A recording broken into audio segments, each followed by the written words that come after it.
2022년은 제가 보기에는 굉장히 중요한 해다.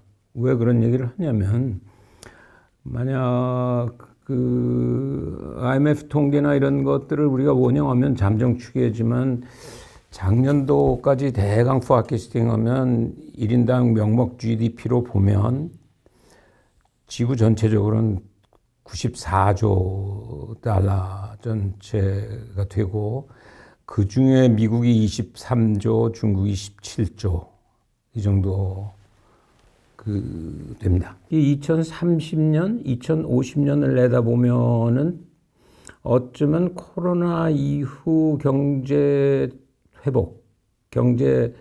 회복의 그 성공 여부에 따라서 상당히 다른 그림이 그려질 수 있다. 우리는 굉장히 한가운 지금 선거를 맞이하고 있습니다만은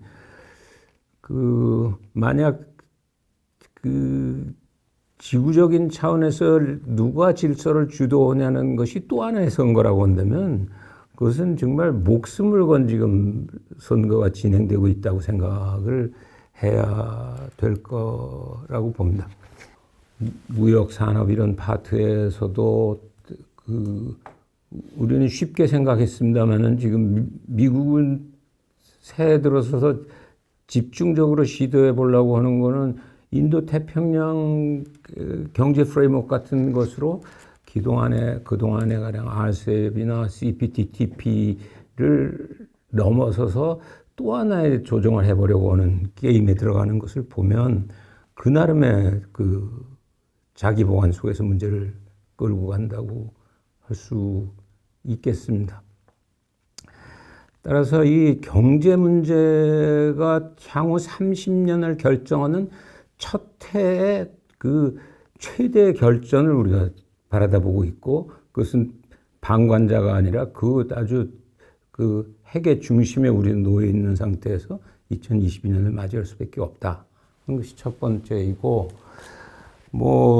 다 잘 아시다시피 그런 경제 무대를 결정하는 것의 관건이 첨단 기술 파트 부분이다 하는 것은 이미 선명하게 드러났고, 이 기술 분야에 있어서 치열한 경쟁 또는 이 갈등이라고 하는 것은 2022년에 완화되는 것이 아니라 더 심화될 수밖에 없는 부분이 있다. 단 문제는 우린 이런 문제 전반을 굉장히 조금 더 세련되게 보지 못하는 것은 이런 문제가 가령 그렇게 쉽사리 디커플링 될 수 있는 것이냐, 또 그렇게 해서 쉽사리 어떤 생산 차원의 체인이나 이런 것이 마련될 것이냐 하는 문제 같은 것도 최대한 될 수 있는 것은 리커플링 정도 차원의 상황에 전개될 거고, 이미 23조 대 17조의 경제 규모고, 첨단 과학기술 파트도 일방적인 미중 관계에 있는 것이 아니기 때문에 이것들의 게임이라고 하는 것은 흔히 우리 국내 차원에서 적지 않은 질문들, 미국을 따라야 됩니까? 중국을 따라야 됩니까? 그것은 바보야 경제가 우선이야 하는 질문이나 마찬가지로 질문 자체가 우문이라고 하는 것을 적나라하게 보여주는 2022년이 될 수밖에 없다. NSC를 맡고 있는 사람이나 또는 국무장관이나 또는 국방장관들이 미국 쪽에서 하고 있는 얘기를 보면 비교적 명확합니다. 미국에 가고 싶은 것은 기본은 컴피티션, 경쟁이다. 단 그냥 경쟁이 아니고 정상회담 때는 영어로는 common sense guardrail을 설치한 컴피티션 하자. 그렇게 해서 운전 낭떠러지에 떨어지지 않도록 하되 조금 더 나으면 도로 주행 규칙 같은 것을 좀 마련하자. 그 정도가 미국이 희망하는 것이다. 왕이 외교부장이 연말이 되면은 전체 한 해를 되돌아보면서 리뷰하고 전망하는 코멘트를 합니다. 거기서 이제 마지막으로 미중 관계를 한마디로 정의하라. 그러니까 답변하는 것이 생각했던 것보다 그 미중 관계가 굉장히 힘든 미중 관계였다.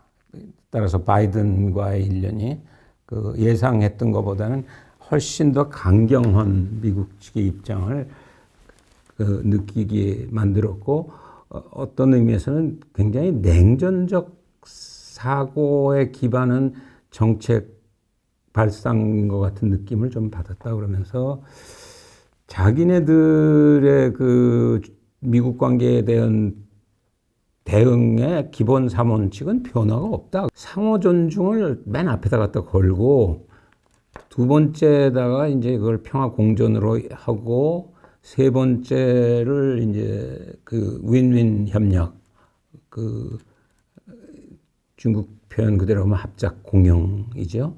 이 중에 이제 중국 대만 문제를 그 둘러싼 부분에 딜레마 같은 것이 놓여 있습니다. 아마 그것이 제일 조심스러운 일일 거고, 두 번째는 아마 남중국 해외 문제가 걸려 있을 거고, 세 번째는 한반도 또는 이제 뭐 네 번째는 다오이다. 특히 대만 독립 문제 같은 것인데, 단 11월 15일 정상회담에서 아마 중국은 명확한 메시지를 전달하려고 했고, 이것은 상호 존중 말은 점잖게 했지만 이것은 그 국내 안보 문제다, 이 시그널을 강하게 주려고 했고, 미국도 그거 나니까 원칙적으로 그 70년대 그 국교를 정상화하면서 그 원 차이나 폴리시라고 하는 것을 완전히 뒤엎는 것은 아니지만은 그 문제를, 대만 문제를 비평화적으로 해결하려고 하는 경우는 문제는 굉장히 복잡해질 거다. 그 기본 입장의 표명은 일정하게는 교환됐던 거죠.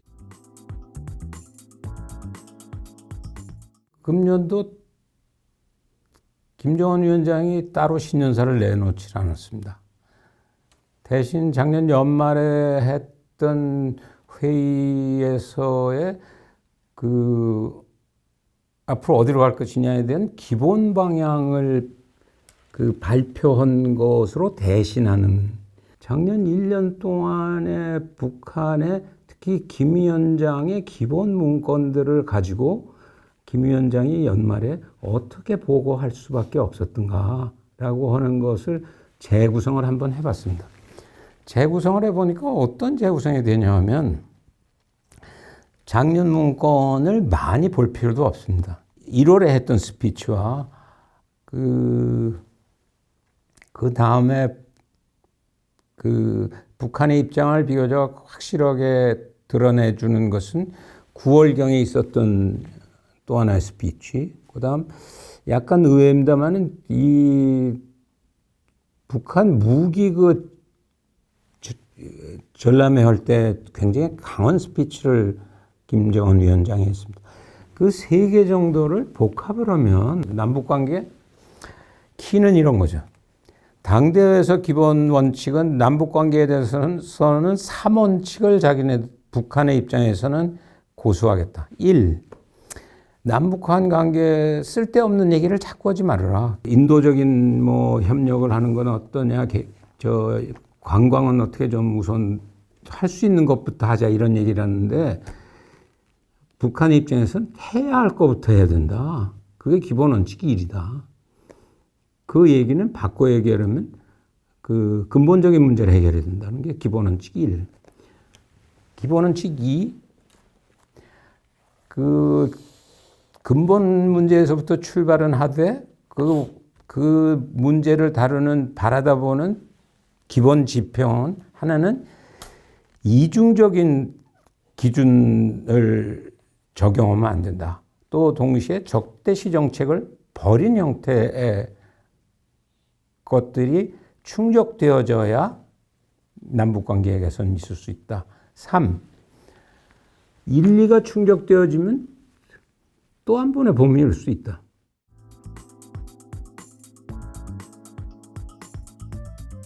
기본 원칙 2가 해결되지 않는 한은 의미가 없다.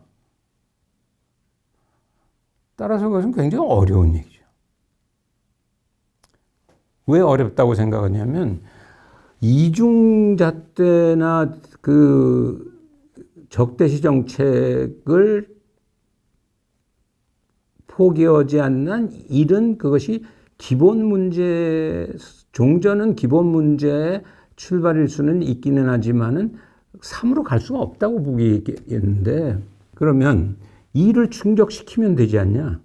나는 내가 보기에는 안 된다는 거죠. 왜 그러냐면 읽어보면 금방 알 수 있는 것이 북이에게는 이중잣대라는 것은 우리는 억제인데 한국이나 미국의 군사력의 증강이나 이런 또는 연습은 그것이 억제용이 아니고 공격용이라고 또는 적대시 정책의 표현이라고 하는데, 아마도 이것이 실질적인 의미를 가지려면 북이에게는 원칙 2가 북 스스로한테도 적용이 돼야 될 거예요.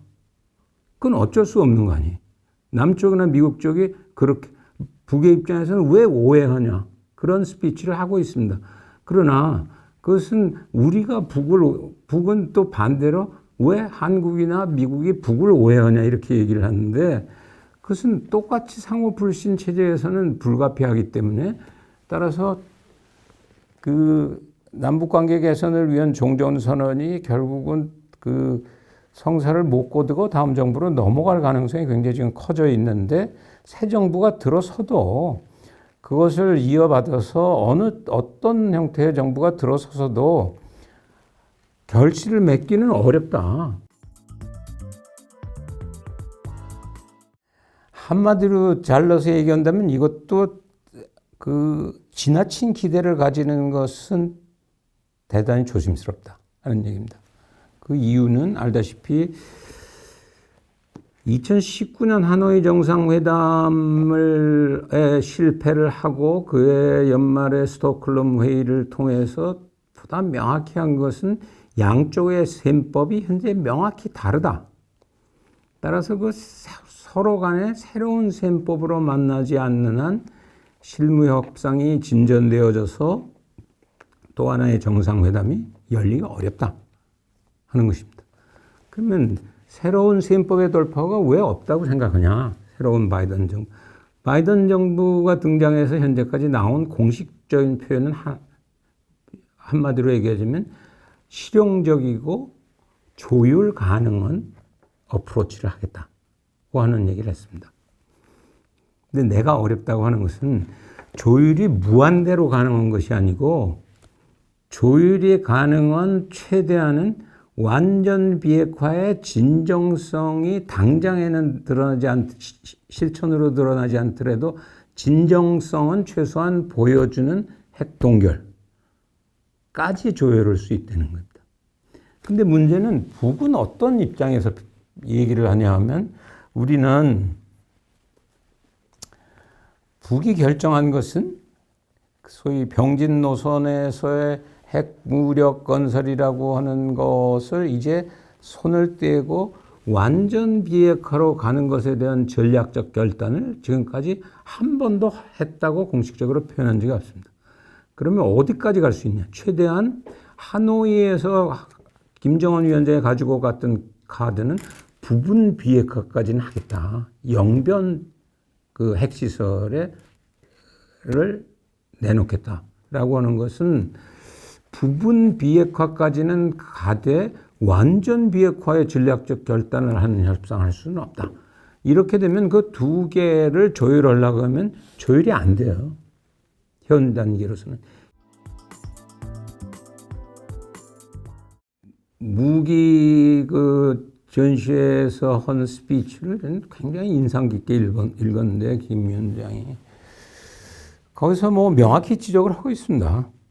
이 전략 핵무기라고 하는 표현을 처음으로 약간 돌려서 핵무력 건설이라고 하지 않고 전략 억제력을 계속해서 강화할 수밖에 없다고 하는데, 그것은 작년 1월 스피치를 보면서는 김 위원장 입장에서는 굉장히 자기가 스스로 감동하는 표현을 쓰고 있어요. 제일 잘한 것이 무슨 것인가? 김정은 10년에 하면서 얘기하면서 결국은 핵무력 건설과 경제 건설의 병진 노선을 통해서 그 인류 역사상 그 누구도 할 수 없는 짧은 기간 동안에 2017년에는 거의 뭐 상당히 첨단 수준의 핵무기 실험까지 갔으니까요. 따라서 이것은 그 인류사의 유례가 없었고 먼 그 후세를 위해서 남아있는 그 어떤 의미에서 금자탑 같은 것을 마련한 것이다. 그게 10년의 최대 공적이라는데 그것을 지금 포기하라고 하는 것은 말이 안 돼. 북한 사회주의 그 현대화의 5개년 계획의 1차 년도였고 그 군사 그 무기 이런 거의 개발도 작년이 1차 년도. 따라서 그것이 향후 5년 계속되는 동안에 이것은 끝까지 가겠다 이렇게 얘기를 한 것이기 때문에 계속해서 갈 수밖에 없다. 그러면 어떻게 되는 것이냐. 내가 지적했던 것은 무한정 갈 것인가. 이게 지금 보면 작게는 뭐 보수적으로 해석한 데서는 최소한 10개 이상 가지고 있다. 서부터 많이 보는 데서는 뭐 4, 50개까지 또는 향후 10년 이내에 100개를 넘었을 거다. 뭐 추측이 남았는데 명백히 일정한 규모를 가지고 있고 계속해서 생산이 되고 있는 것만은 확실한 것 같아요. 내가 지적한 것은 두 가지 딜레마에 빠질 것이다. 첫 번째 딜레마는 병진 노선을 추진하는데 이것이 김 위원장은 그 지난 당대회에서 스피치로는 이것이 상호 보완적으로 중국의 생존권과 발전권을 잘 보장해서 오늘의 북한을 이루었다고 그러는데 이것이 충돌할 수밖에 없다. 왜 그러냐면 그것이 경제적인 국제 제재가 풀리지 않는 속에서 북한의 경제 발전 계획이 제대로 그 몰고 가기에는 굉장히 어려운 그 현재 5개년 계획을 달성하기에는 굉장히 어려운 딜레마. 따라서 상호 보완적이 아니라 그 상호 모순적인 단계의 딜레마는 점점 심화되어져 가는 부분을 하나 생각을 해야 된다. 두 번째는 억제력의 표현으로 키우는 것이라고 얘기를 하는데 아이러니컬하게 미국이 금년 핵태세 보고서 1월에 지금 발표해진 핵태세 보고서나 또는 그 다음 2, 3월에 나오게 되는 그 National Security Strategy, NSSR 모두 더 이상 뉴클리어 디터런스를 얘기하지 않고 인티그레이티드 디터런스를 얘기하기 시작한다. 복합 억제력을 만든다고 하는 것은 물론 핵이 제로화되지는 않지만은 전혀 다른 폭력적인 수단 또는 비폭력적인 수단까지를 포함한 억제력이 이 군사 무대의 중심을 이루게 되는 지금 변화를 급격하게 겪고 있다. 아, 이건 미국의 희망사항 아니겠냐? 아니요. 중국 쪽 자료를 보면은 거의 비슷한 용어들을 같이 쓰고 있어요. 따라서 이미 무대가 격변하고 있는 지금 억제 개념에서도 그렇고 전쟁이 벌어지는 것도 더 이상 전통적인 의미에서 육해공군의 싸움이기보다는 우리가 그것을 흔히 멀티 도메인 오퍼레이션이라고 해서 다영역 작전, 다영역 전쟁 이러다가 최근에 와서 이제 올 도메인이란 말로까지 바꿔 쓰고 있는 변화가 일어나고 있기 때문에 따라서 그런 의미에서는 핵이 가지고 있는 정치적 군사적 효용성의 체감의 속도는 난 굉장히 빨라질 것이다. 그것을 내가 다른 표현으로 따라서 북한의 정보화가 굉장히 중요하다라고 하는 표현도 세계가 어떻게 지금 바뀌어가고 있는 것인가. 그 포스트 코로나 이후에 나타나는 질서의 모습이라고 하는 것이 것에 대한 가감 없는 것을 북도 내부적으로 정확하게 인식하고 그것에 대한 대안의 모색을 하는 것이 한국은 한국대로 어렵습니다만은 북한은 그 누구보다도 지금 그 절실한 시점에 있는 것 아닌가 그런 생각이 들어요.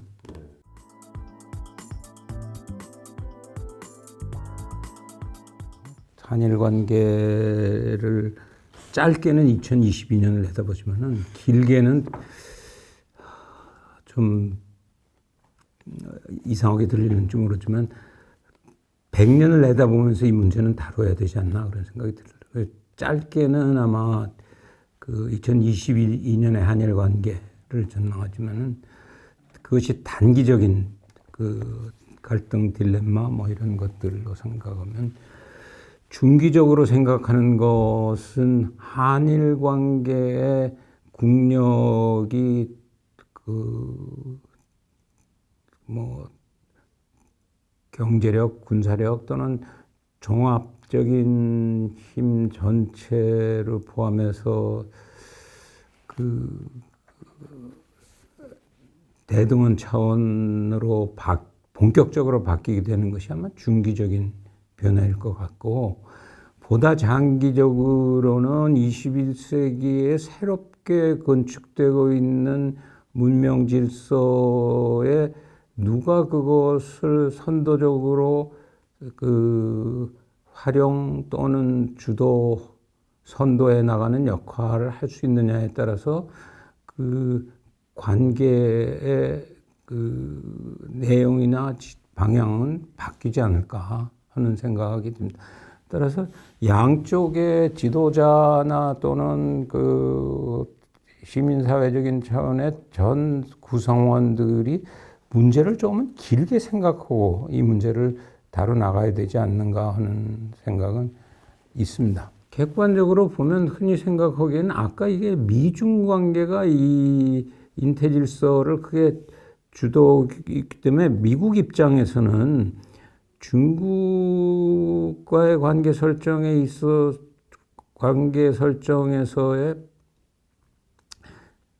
그 새로운 질서 짜기라고 하는 면에서는 한일의 협력이라고 하는 것은 상대적으로는 중요하게 생각하죠.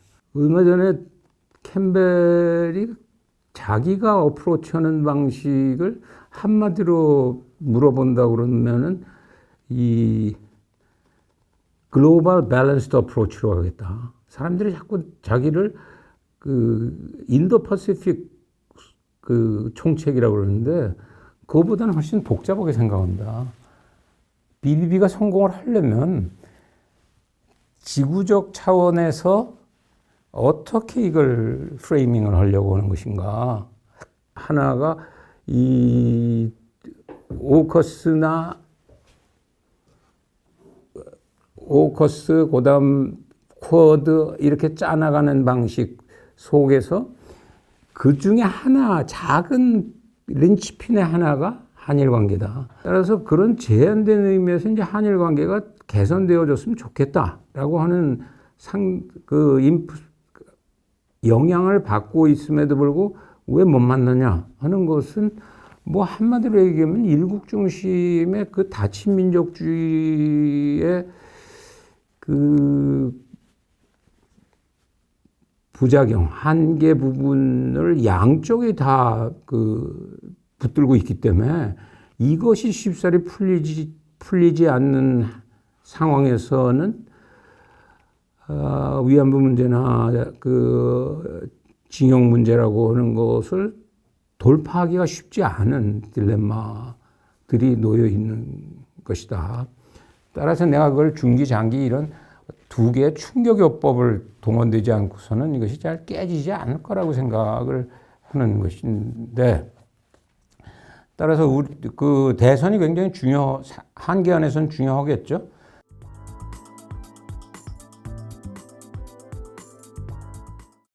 얘가 4대 과제로 걸었음에도 불구하고 아무도 관심을 표명하지 않는데 그게 오늘의 현실이라고 생각합니다. 그래서 따라서 2022년의 캠페인은 우선은 이 문제가 문제라고 하는 것을 그 경각심을 받아들이게 하는 것이 우선 과제인 것 같아요. 우리는 지금 코로나로 뭐 굉장히 어려움을 겪지만은 코로나가 가져다주는 그 인류한테 가져다준 엄청난 나는 기여가 있다고 생각합니다. 총칼은 안 들었지만 다 마스크하고 움직이는 모습들 같은 것들을 보면은 이것은 사실은 지금 전쟁을 하고 있는 모습이라고 한다면 우리가 지금 단기적으로 보면 뭐 여러 가지 공과가 있었습니다만은 결과적으로 지금 그 근대적인 지표로 삼는 경제력에 있어서도 가령 그 명목 GDP로 잡으면은 정확하게 세계 10위에 있습니다. 또 바람직한 지수는 아니지만은 군사비도 보면은 정확하게 세계 10위예요. 그러면 여기서부터 향후 지구 속의 한반도라고 하는 것은 어느 방향으로 갈 것인가? 앞으로 다가오는 한 세대나 또는 100년사를 내다보는 경우에 어떤 세력이 부상하고 어떤 세력이 쇠퇴하느냐고 하는 것은 앞으로 다가올 코로나 이후 새로운 질서의 모습, 짜여져가는 모습을 누가 제대로 읽어내고 그것에 따라서 그 랭킹은 자연스럽게 조정되어질 수밖에 없다. 적어도 세 가지 핵심적인 고민을 해야 된다. 하나는 액터적인 차원에서의 복합화 현상이라고 하는 것을 다시 생각해야 되고 두 번째는 무대 자체가 복합화되는 것을 다시 생각해라. 세 번째는 연기의 복합화 현상이라고 하는 것을 고민해야 된다라고 하는 것입니다. 액터의 복합화라고 하는 것은 일국 중심의 다친 민족주의가 19세기 중반에 중요한 표준이었다고 한다면 이 열린 민족주의 또는 지구적 민족주의 뭐 이런 표현을 우리가 쓰는 것처럼 바깥으로 얼마나 빨리 열리는, 그렇게 보면 사실은 한일 관계 또는 미중한 관계 같은 것도 상당히 새로운 시각에서 봐야 될 부분이 있죠. 또 안으로도 보면은 그것이 지방이나 개인, 더 심한 경우에는 뭐 이제 개인의 내면 세계까지도 최근에 있어서는 새로운 문제로서 등장을 하고 있는 모습이기 때문에 이런 문제를 우리가 얼마나 심각하게 받아들이게 되냐 하는 것이 첫 번째 문제고, 두 번째는 무대의 문제입니다. 당장 현안 문제는 생태 문제에 대해서 얼마나 효율적으로 대응하냐. 그것이 기왕에도 뭐 기후변화 같은 것들이 연결되어 있었습니다만은 기후변화로 인간들이 정신을 못 차리니까 역설적으로는 기후변화와 이 코로나 바이러스도 최근 보고서 나오고 보는 거 보면 밀접한 연결관계를 가지고 있는 것 같아요. 경제 군사적으로는 1등국인데 생태적으로는 꼴찌다. 그럼 멸망하겠죠. 우리들한테 또 하나의 경각심으로 온 것들이라고 할 수 있는데, 소위 문화라고 하는 문화 무대에서의 이 상위성과 지구적 문화의 연결 관계 속에서 어떻게 주도 중심성을 우리가 확보하느냐 하는 것은 굉장히 중요한 파트의 한 문제다. 뭐 작은 의미의 우리가 뭐 BTX나 또는 뭐 이 기생충이나 뭐 이런 것으로 흥분할 문제를 넘어서서 삶의 바람직한 방향의 선도성이라고 하는 것은 또 하나의 다른 문제다. 우리가 지금 생각이 미치고 있는 것은 부국 강병을 일국 중심으로 파악해서 가는 것에 일국 중심의 다친 민족주의로 뒤늦게 근대화의 노력으로 10위 랭킹까지 왔는데, 그런데 지금 현재 나타나고 있는 모델링은 그거보다 훨씬 복잡하다. 문화적인 차원에서 그러면 미국이나 중국 모델이 제시하고 있는 것에 가지고 있는 가치 규범성보다 더 선도할 수 있는 얘기를, 많은 사람들이 공감할 수 있는 얘기를 할 수 있는 것은 뭐냐? 그러면 마지막으로 그것을 지금 얘기한 5개의 무대 속에서 액터들이 움직이는 속에 행동의 양식도 지금 주도하고 있는 미국 중심의 코로나 바이러스 세계 질서라고 하는 것이 생각하는 것은 아까 얘기했듯이 갈등 없는 경쟁 정도가 맥시멈이죠.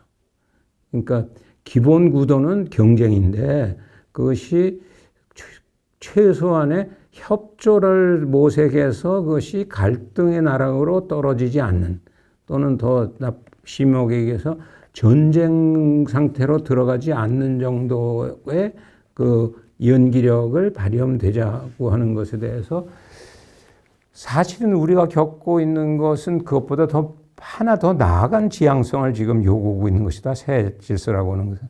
그것의 표현이 어떤 의미에서는 우리말 번역을 하자면 일종의 공생일 수밖에 없다.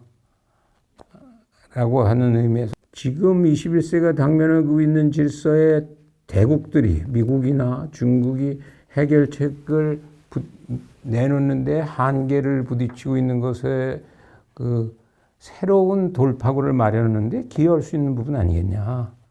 그런 얘기로 우리가 이제 공생의 새로운 세계 정치 이런 얘기를 새롭게 얘기해야 되지 않겠냐 이런 얘기를 했었죠.